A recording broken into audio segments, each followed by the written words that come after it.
Время новостей на канале Абаза. В студии Марина Будба. Здравствуйте. Сегодня в выпуске. Президент Абхазии Бадра Гунба посетил торжественное открытие спортплощадки в новом районе Сухума. Глава МИД Абхазии Олег Барцыц дал интервью российским СМИ по итогам встречи с министром иностранных дел России Сергеем Лавровым. Обзор программы. Изюминкой выступления стали гости. 9-й отчетный концерт оркестра народных инструментов имени Утара Хунцаря прошел в Сухуме.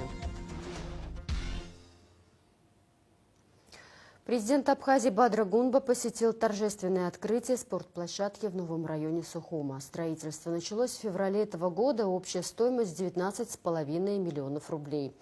Очень важно, что площадка расположена внутри жилого комплекса, где много детей. Это будет удобно для родителей наблюдать за своими детьми, отметил глава государства.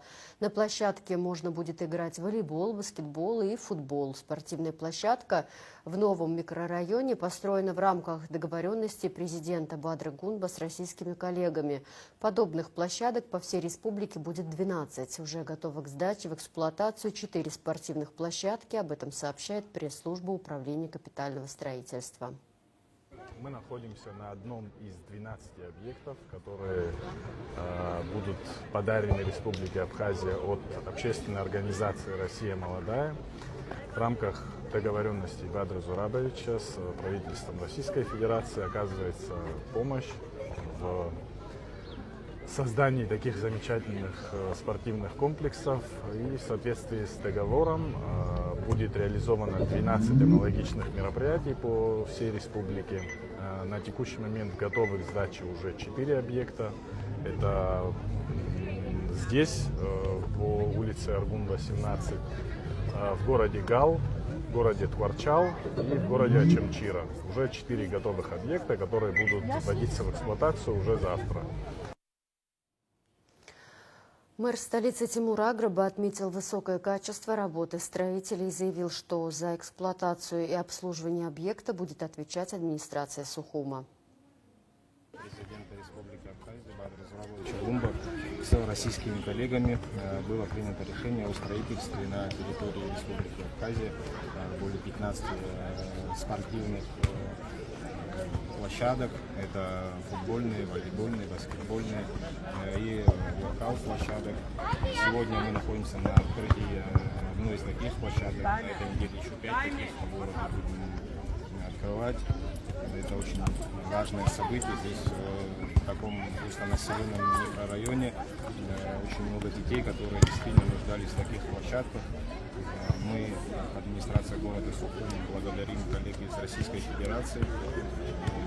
Принимаем объект, качество на высшем уровне, принимаем на баланс, и дальнейшая эксплуатация и обслуживание объекта тоже за администрацией города Сухум будем бережно эксплуатировать. Все. Спасибо. Кроме того, Бадра Гунба проинспектировал ход ремонтных работ на улице Гуместинской в Сухуме. Работы по капитальному ремонту асфальтобетонного покрытия на этом участке начались 5 июня. Начальник управления капитального строительства Демир Гамисония доложил президенту, что общая площадь ремонтных работ составляет 4730 квадратных метров, а их стоимость более 9 миллионов рублей. Работы идут по графику, завершение планируется к 11 июня. Финансирование проекта осуществляется из республиканского бюджета. Министр иностранных дел Абхазии Олег Барцыц дал интервью российским СМИ, информагентству ТАСС и телеканалу «Известия» после встречи с министром иностранных дел России Сергеем Лавровым. Она прошла 6 июня в Москве. Олег Барцыц рассказал о том, что республика готовится принять рекордное количество туристов в этом году, о текущих отношениях с Сирией, Венесуэлой и Никарагуа, а также поделился планами, в том числе о возможном переносе места проведения женевских дискуссий. Подробнее в обзоре Надежды Боровиковой. 6 июня министр иностранных дел Абхазии Олег Барцыц в рамках первого рабочего визита в Москву встретился с министром иностранных дел России Сергеем Лавровым. Итогами встречи он поделился с журналистами информагентства ТАСС и телеканала «Известия». Состоялся весьма заинтересованный, ответственный диалог, в ходе которого мы затронули практически весь спектр вопросов, которые существуют в нашем стратегическом союзничестве, партнерстве между нашими странами, между Абхазией и Россией. Прежде всего, разумеется, это вопросы безопасности, формирования общего пространства, общего контура безопасности в регионе Южного Кавказа, Восточного Причерноморья. Разумеется, затронули вопросы социально-экономического взаимодействия, сотрудничества Абхазии и России. Как всем хорошо известно, Россия оказывает масштабную поддержку, обеспечивая условия для нашего устойчивого социально-экономического развития. Кроме того, конечно, были затронуты вопросы консульского взаимодействия. Как известно, недавно мы обменялись ратификационными грамотами с Россией, которые регулируют соглашение о двойном гражданстве между нашими странами. Согласно этому соглашению, наши граждане получают значительные преимущества и поддержку со стороны Российской Федерации. В интервью ТАСС Олег Барциц уточнил, что в Абхазии откроются как минимум 3 дополнительных российских консульских пункта – в Гагре, Сухуме и Очамчире, куда граждане Абхазии смогут обратиться за российским гражданством. Кроме того, министр иностранных дел отметил, что в этом году Абхазия готовится принять рекордное количество туристов, и улучшения в транспортной сфере играют в этом важную роль. Налажено и железнодорожное сообщение на совершенно ином, более высоком уровне. Это и фирменный поезд «Диаскурия», и «Ласточки», которые ходят регулярно. Что же касается рейсов в аэропорт имени Владислава Ардземба города Сухум, то география этих полетов расширяется. Нижний Новгород, Казань, рейсы в Москву. Все это набирает обороты, и мы планируем, что в ближайшее время число таких рейсов будет расти. С 12 июня начинают свои постоянные регулярные рейсы чартерные перевозчики туристического оператора «Библиоглобус». Олег Барциц высоко оценил уровень военного сотрудничества России и Абхазии, подчеркнув, что база обслуживания морского флота в Очамчире станет еще одним важным шагом к укреплению безопасности в регионе. Сам факт того, что открывается база технического обслуживания и ремонта кораблей Черноморского флота, это очень важный факт, очень важное событие. Мы, кстати, об этом говорили давно и понимаем всю важность вот подобных решений. Сегодня в непростое время, в столь важном и чувствительном геостратегическом месте, каковым является Южный Кавказ и Восточное Причерноморье, развертывание подобного пункта, где могут оперативно обслуживаться корабли Черноморского флота России, мы расцениваем как дополнительный фактор стабильности, дополнительные возможности для того, чтобы обеспечивать высокие стандарты безопасности в регионе. Глава МИД Абхазии рассказал о планах по наращиванию сотрудничества со странами Евразес и о том, что Абхазия готова стать членом союзного государства России и Беларуси, но больших подвижек в этом направлении нет. Также Олег Барциц отметил, что республика дорожит отношениями со всеми странами, признавшими независимость Абхазии, и активно сотрудничает с Венесуэлой, Никарагуа и Сирией. Ну, также у нас, как вы знаете, существуют дипломатические отношения с Сирийской Арабской Республикой, которая вот буквально недавно, в недавнем прошлом, претерпела значительную политическую, общественную трансформацию, но тем не менее нам удалось сохранить наши отношения. Мы в коммуникации с нашими сирийскими коллегами с большим интересом, сопереживанием и уважением относимся к попыткам, успешным попыткам руководства Сирии добиваться отмены санкций, что уже происходит. Мы рады за то, что намечаются и осуществляются позитивные изменения в жизни дружественного нам народа и государства. Комментируя отношения с Грузией, Олег Барциц с сожалением отметил, что многочисленные заявления официальных лиц Грузии о необходимости оздоровления отношений с Абхазией не подкреплены конкретными действиями. Грузия уже много лет отказывается подписать соглашение о неприменении силы. Кроме того, министр подчеркнул, что формат женевских дискуссий не является эффективным и рассматривается возможность изменить место и формат проведения переговоров. Действительно, и абхазская сторона, и наши друзья и братья из Южной Осетии уже неоднократно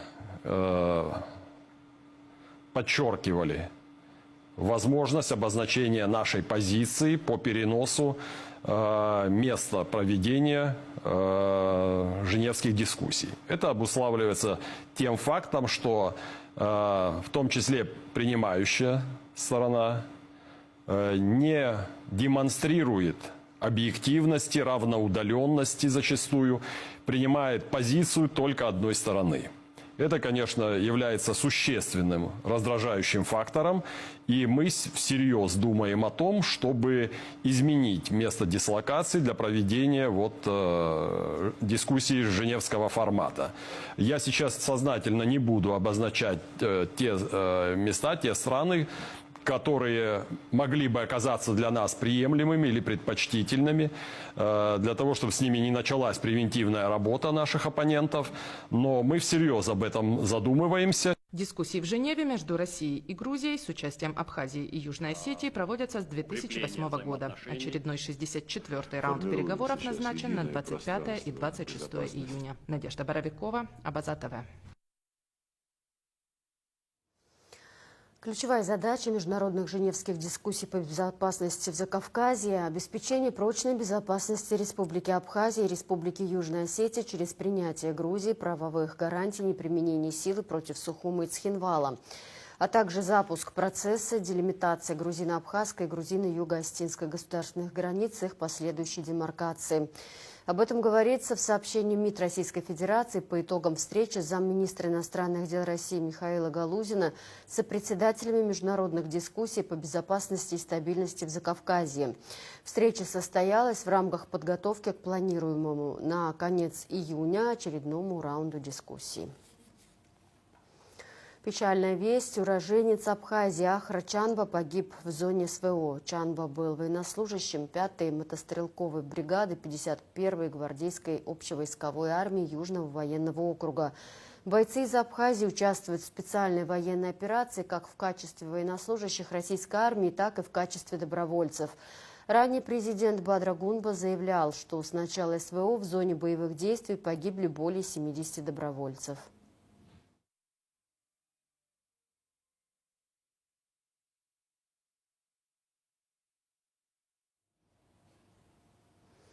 Продолжаем выпуск. Абхазские таможенники совместно с СГБ пресекли попытку вывоза партий наркотических веществ из Абхазии в Россию. Автомобиль «Мерседес Спринтер» под управлением гражданина Абхазии Алхаса Адлиба был задержан в зоне таможенного контроля и режима грузового транспорта. В багажнике обнаружили 7 капсул прегабалина массой более 3 грамм и 5202 капсулы габапептина. Материалы направлены в следственный отдел СГБ для принятия процессуального решения. Наркотическое средство в особо крупном размере изъяли у жителя города Москвы Погорелова Евгения Владимировича, 76-го года рождения. Сотрудники угрозыска столичного УВД задержали Погорелова по подозрению в сбытии запрещенного вещества в Сухуме. При досмотре у него было изъято 37 свертков мефедрона. 4 свертка с наркотиком были найдены сотрудниками милиции на улицах Гумской и Арденба в Сухуме. Еще 12 подготовленных к реализации свертков с наркотическим средством были изъяты при осмотре гостиничного номера, где жил Погорелов. В целом, масса изъятого наркотического средства мефедрон, которое задержанный хранил при себе, заложил для продажи в потайные места, а также хранил в гостиничном номере, составила более 46 граммов. Кандидатура Аляса Трапш представлена на рассмотрение парламента Абхазии для назначения на должность заместителя генпрокурора. Трапш с 2013 года работает в органах прокуратуры Абхазии. В 2019 году стал прокурором Следственного управления. С декабря 2019 года по настоящее время был зампрокурора Сухума. Министр здравоохранения Эдуард Будба проверяет готовность медицинских учреждений к летнему сезону.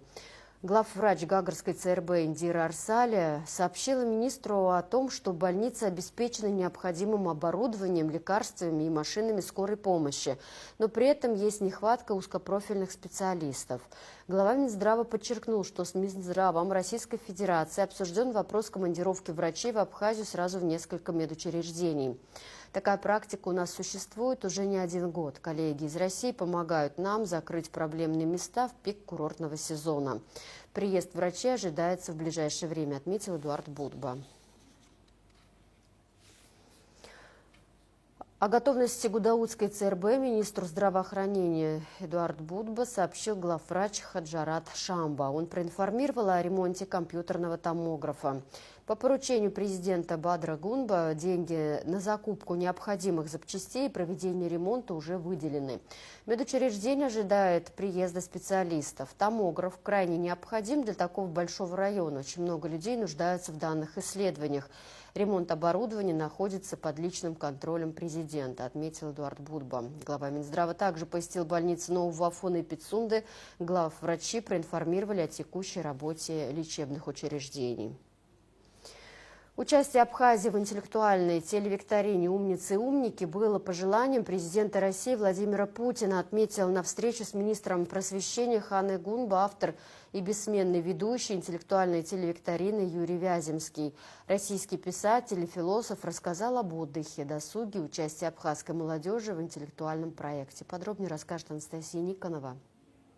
Добро пожаловать, Юрий Павлович. Очень приятно вас видеть. Очень приятно. Здравствуйте. Добро пожаловать в Абхазию. На 3 дня в нашу республику приехал писатель, философ, автор и бессменный ведущий интеллектуальной телевикторины «Умницы и умники» Юрий Вяземский. В понедельник российского телеведущего принимала министр просвещения Хана Гунба. Мы очень рады вас видеть здесь. Телепроект, ведущим которого вы являетесь на протяжении долгих лет, мы очень внимательно за ним следим. Действительно, этот телепроект является важным, нужным, эффективным инструментом для поддержки талантливой молодежи, талантливых учащихся наших школ. За все это время я представляю, какое количество одаренных детей было выявлено благодаря данному телепроекту. Особенно отрадно, что в этом году наш соотечественник, ученик нашей школы Нестор Тарба, так достойно представлявший свою страну, стал победителем. Да, очень достойно. Нестор Тарба, город Сухум, Республика Абхазия. Яркий, интересный, умный, красивый и, главное, абхазский вежливый. Там вот к нему подходишь, он встает автоматически совершенно, потому что старший подошел, надо встать. Абхазская молодежь достойно представляет республику в «Умницах и умниках», отметил Юрий Павлович. А если вспомнить истоки, то участие Абхазии в интеллектуальной телевикторине начиналось по инициативе президента Российской Федерации Владимира Путина. Это на самом деле было пожелание президента Российской Федерации Владимира Владимировича Путина, чтобы Абхазия тоже участвовала. А я как-то к нему очень хорошо отношусь, к моему президенту. Он мой телезритель. Да. Так что надо его не огорчать. Там очень много разных людей, которые его стремятся огорчить. Отдыхается в Абхазии прекрасно, но времени мало, отметил Юрий Вяземский, который улетает уже сегодня. В прошлый раз он посещал Абхазию аж 40 лет назад. Сегодня страна преобразилась, но, безусловно, надо развивать курорт, считает российский телеведущий. Отдыхаем мы совершенно шикарно, только коротко очень. Работать надо. Да. Сценарий надо писать. Абхазы едут. В завершении встречи министр просвещения Хана Гунба преподнесла Юрию Вяземскому и главному редактору «Умниц и умников» Ирине Седовой памятные подарки. Символично, что это ястреб, охотничья птица у абхазов. И здесь все элементы традиционной абхазской жизни. Анастасия Никонова, Состропа-Гухава, Абазатова. Вы с теплом будете вспоминать нашу страну. Спасибо большое. Сухумский физико-технический институт в этом году отмечает круглую дату – 75 лет со дня создания. Именно в СФТИ на берегу Черного моря с 1945 года велись полномасштабные экспериментальные работы по разделению изотопов урана для начинки первой в СССР ядерной бомбы.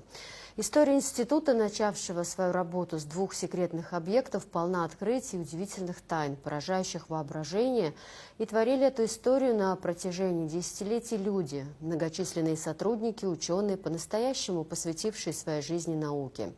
Именно о них мы будем рассказывать вам в специальной рубрике «Абаза ТВ», посвященной юбилею ядерной цитадели Абхазии. И начинает наш цикл Сергей Живов, человек, отдавший СФТИ 74 года своей жизни. И вот 2 группы немцев здесь работали. У нас возглавлял профессор Герц. Здесь в парке его дом стоит, специально для него построили. А в Шиноп возглавлял этот Ардене, тоже немец. Вот они работали. Их задача была, основная задача, создать оборудование по разделению элементов на изотоп. Вот они сделали это дело. Все это заработало. Первый выпуск специальной рубрики к 75-летию со дня создания СФТИ смотрите после новостей. Сотрудники МИД Абхазии Джемал Бганба, Лашавицба, Алина Чанба, Сабина Лакоба и Валерий Цко проходят спецкурс по программе «Экспертно-аналитическое сопровождение принятия внешнеполитических решений в МГИМО МИД Российской Федерации». Занятия продлятся с 9 по 11 июня. Представители МИД Абхазии встретились с ректором МГИМО Анатолием Таркуновым. Участники встречи выразили заинтересованность в развитии подобных образовательных инициатив для абхазских дипломатов на базе МГИМО. Они озвучили предложение об организации в Абхазии летней школы МГИМО. Новости культуры. Государственный ансамбль народного танца «Кавказ» продолжает гастролировать по городам атомных электростанций России. 6 июня с большим успехом прошел 6-й концерт в городе Заречный, на котором побывал министр культуры Республики Абхазия Даур Ковы. Зритель очень тепло встретил уже давно полюбившихся артистов ансамбля, отметил министр и выразил благодарность народу за искренность и гостеприимство. Тур Кавказа посвящен 80-летию атомной промышленности России. Зрители с восторгом встретили танцоров, чье искусство прославилось далеко за пределами Абхазии. Отчетный концерт оркестра народных инструментов имени Утара Хунцаря прошел в Сухуми. Традиционно прозвучали как народные мелодии в современной аранжировке, так и авторские композиции приглашенных музыкантов. В этот раз на сцену с абхазскими исполнителями вышли гитарист группы «Звери», обладатель Каннской пальмовой ветви за лучший саундтрек Герман Осипов и певец из Донецка Алексей Булгаков. Подробности в репортаже Марианы Котовой.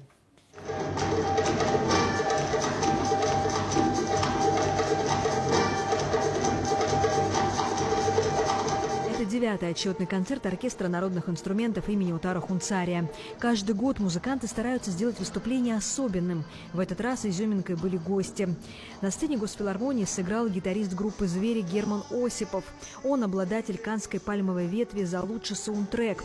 В 2018 году он получил ее за музыку к фильму «Лето». Он автор песни на стихи военного корреспондента Семена Пегова «Абхазская виолончель», а исполнил в филармонии ее певец из Донецка Алексей Булгаков. Меня не взять и не остановиться.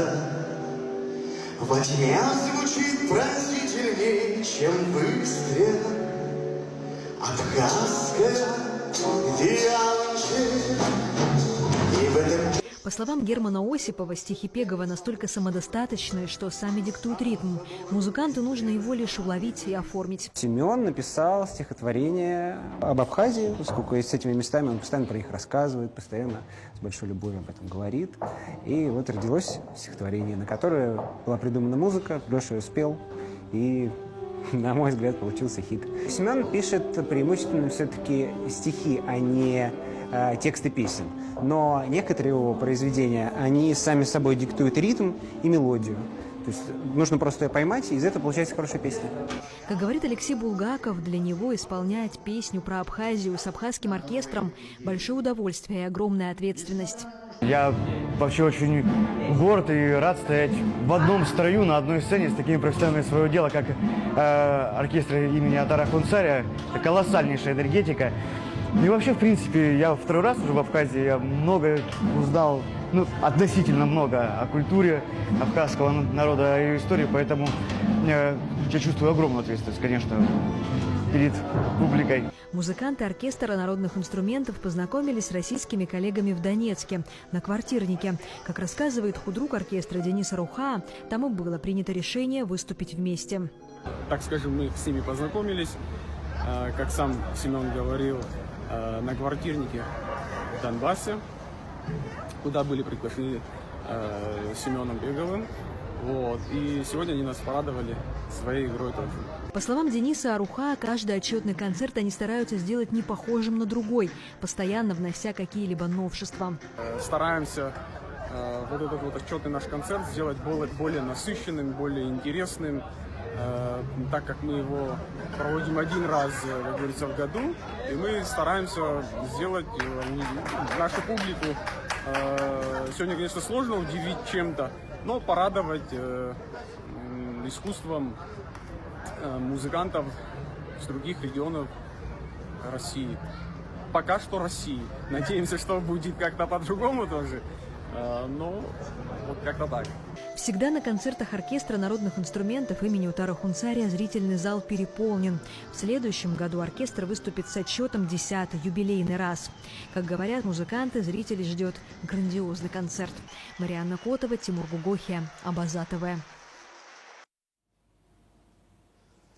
Проект Всемирного абхазо-абазинского конгресса «Музыка в селах» подвел итоги. В ходе пресс-конференции гостям представили новые музыкальные композиции, выступления детских творческих коллективов. Подробнее в репортаже Алисы Адлиба. «Музыка в селах» – это уникальный проект, направленный на поиск талантливых юных людей в абхазских селах. После серии мастер-классов многие дети раскрывают в себе новый потенциал. Участниками стали ребята от 8 до 12 лет. В самих мастер-классах задействовано старшее поколение. В чем суть этого проекта? Первый этап проекта – это был мастер-класс по районам, то есть мы ездили в районы, мы ездили в села, где есть музыкальные классы, школы, музыкальные студии, и показывали, грубо говоря, в двух словах рассказывали, как создавалась музыка раньше, сейчас и как приблизительно будет создаваться в будущем. И параллельно мы еще давали возможность музыкальным студиям записывать песни, новые аранжировки или вообще новые песни, собственно, сочинений и так далее. Важность и вообще задача этого проекта – выявить молодежь, талантливую, маленьких мальчиков, девочек, которые в будущем могут развивать дальше абхазскую эстраду и выводить на еще более высокие уровни. И благодаря таким небольшим шагам, я думаю, что у этих ребят есть будущее. В этом году продолжение проекта мы не стали продолжать, мы взяли паузу, потому что нужно пересмотреть сам проект в том плане, что, сделав шаг на выявление талантов, нужно прийти к тому, чтобы итоговое мероприятие это было прям большим концертом. На 2025 год у нас вот будет презентация вот сейчас, и, собственно, будет небольшая пауза для того, чтобы с новыми силами прийти к 2026 году и, может быть, как-то преобразовать этот проект в более масштабные мероприятия. В отчетном концерте продемонстрировали композиции собственного сочинения две участницы проекта. Изначально гостям показали видеоклипы, чью аранжировку помогли создать организаторы проекта. Как отмечает Фрида Берзения, работа с детьми не была сложной, она приносила удовольствие. Во всяком случае, дети, которых зовут на этот проект, конечно, какое-то отношение имеют к пению. Естественно, есть, конечно, выделяем таких талантливых. Не все одинаковые, естественно, но уже профессиональным взглядом, когда ты смотришь, что кто-то лучше может себя показать и так далее. Ну, мы помогаем. Смотрите, это было поэтапно, так как 2 года тому назад меня приглашали как специалиста-певицу. Но сегодня вот показываем плоды уже наших работ. Дети, увидите, как они поют, как мы с ними работаем. Около 10 лет занимаюсь с детьми. У меня еще соло, вокальная студия. Проект «Музыка в селах» реализуется вот уже 2-й год. Изначально его формат носил другой характер, менее масштабный. Тогда большую часть работы делали сами дети через социальные сети. Сейчас же проект изменился, и в свет уже вышли 2 видеоклипа. Алиса Адлиба, Торни Камичба, Абаза ТВ. Театральная афиша. 9 и 10 июня в Абхазском драмтеатре премьера спектакля «В джазе только девушки». 2 музыканта, Джо и Джерри, становятся свидетелями бандитской разборки в Чикаго. Чтобы спастись от гангстеров, им приходится сбежать во Флориду, притворившись женщинами по имени Джозефина и Дафна, и присоединиться к женскому джаз-оркестру. Судя по репетициям, пишет Тапсный пресс, режиссеру Мадине Аргун удалось сохранить легкость, которой пронизан оригинальный фильм Билли Уайлдера. Тип юмора не нарушен, но зрители ждут и новые шутки, которые органично вписаны в контекст. О спорте президент Бадрагунба посетил отремонтированный зал для занятий тайским боксом, расположенный в здании управления образования в Сухуме. Теперь спортсмены смогут тренироваться в комфортных условиях. В зале заменено покрытие, установлены новые спортивные снаряды и арены. Реконструкция помещения осуществлена благодаря финансовой поддержке администрации Сухума по поручению президента.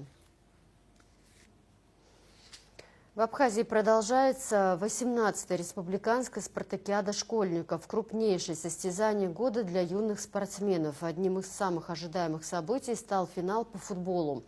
В решающем матче встретились команды из Гудаута и Гала. Со счетом 3-1 победу одержала гудаутская сборная. Бронза у Сухума. За напряженной игрой и церемонией награждения победителей наблюдала наша съемочная группа. Подробности материала Заура Акварчия. Футбольный финал 18-й спартакиады школьников определил сильнейшие команды республики. В решающем матче собрались сборные Гудаута и Гала, которые прошли непростой путь к финалу. Но сегодня им предстояло выяснить, кто сильнее на поле. Отбор прошел, взяли сельских детей, привели сюда 7 человек у меня в селениях, которые не тренировались. Вот эти, мы их привели сюда, вот результат вам виден. Еще раз вот я подчеркиваю, что в селах идет футбол. Сельский футбол многозначен для футбола. У детей характер такой, я, если честно, за 8 лет работы первый раз вижу такой характер. Дети провели конкретный характер, показали себя, может они мяч не так катают, но конкретно с характером у них проблем нету. Вот результат, мы в финале. Из-за характера, я могу сказать, что из-за характера они вышли вот сюда, где они вот сейчас находятся. Волнение, как перед экзаменом. У каждого свои ожидания, своя внутренняя игра, но настрой у всех боевой. Боевой настрой, дела хорошо. В физическом плане у нас только игры, тренировок нету, морально готовились, отдыхали. Как оцениваешь соперников? Ну, они неплохие, их недооценивать нельзя. Обе команды с первых минут включаются в игру на пределе. Ни один мяч не дается просто. Первый тайм прошел в напряженной борьбе. Уже тогда стало ясно, финал легким не будет.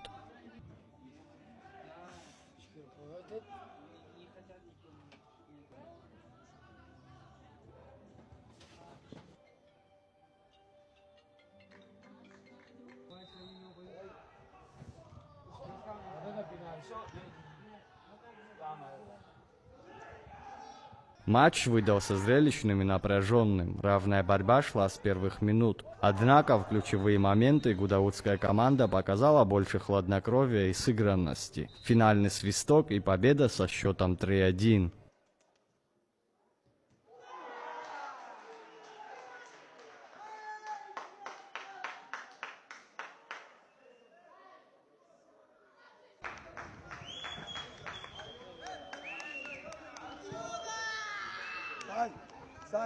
Готовились к этой спартакиаде очень серьезно, шли к победе и одержали победу в финале. Финал был напряженным, но в конце мы оказались сильнее и показали свой характер. Самым сложным соперником был, как по мне, в финале Гал. Они показали нам хорошее противостояние, держались до конца, были достойными соперниками. Эта победа нам была очень важна для нас. Победа дала очень положительные эмоции. Мы очень рады этой победе. Хочу сказать спасибо отдельным организаторам, которые все это устраивают каждый год. Спасибо всем большое. На втором месте команда «Гала». Они действительно показали сильный, содержательный футбол. Третье место заняла команда «Сухума». На церемонии награждения с поздравительной речью к игрокам обратился председатель Госкомитета по делам молодежи и спорта, вице-премьер республики Тараш Хагба. Дорогие наши футболисты, поздравляем с завершением очень важного спортивного события спартакиады среди школьников по футболу. Я искренне хочу сказать огромное спасибо команде из города Гудаута. Вы большие молодцы. Еще раз давайте поддержим. Второе место занимает команда из города Гал. Очень приятно, вы удивили нас хорошей игрой также. И, конечно же, город Сухум с третьим местом. Я хочу, чтобы вы все вместе понимали, вы младшее поколение, которое в будущем будете вносить свой вклад в становление нашей страны. Поэтому искренне вас еще раз поздравляю и желаю вам удачи во всех наших начинках. В общекомандном зачете спартакиады пока лидирует Сухум, на втором месте Гагра, на третьем Гудаута. Впереди еще 4 вида спорта, финал уже близко. Заур Кварча, Торник Амичба, Абаза ТВ.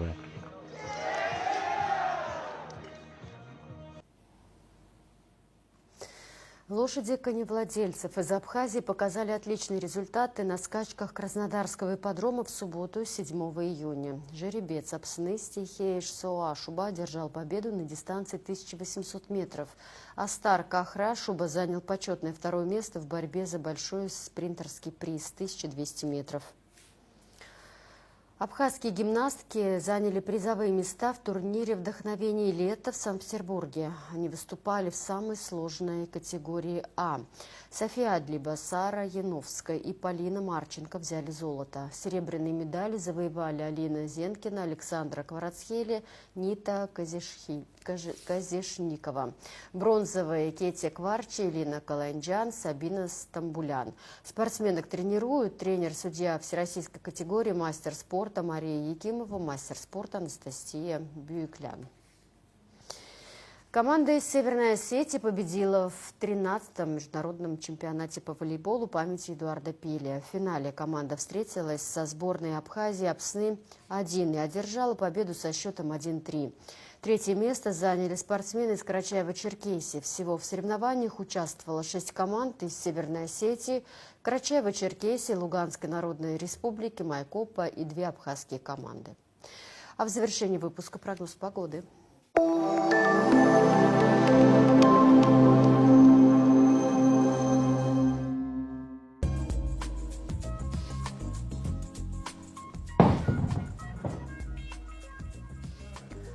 Во вторник, 10 июня, в Абхазии ожидается переменная облачность, преимущественно без осадков. Ночью и утром местами возможен туман. Атмосферное давление повышенное, ветер слабо умеренный, температура воздуха ночью 14-19, днем 23-28. Температура морской воды плюс 21, волнение морской воды умеренное, относительная влажность воздуха 60-90%.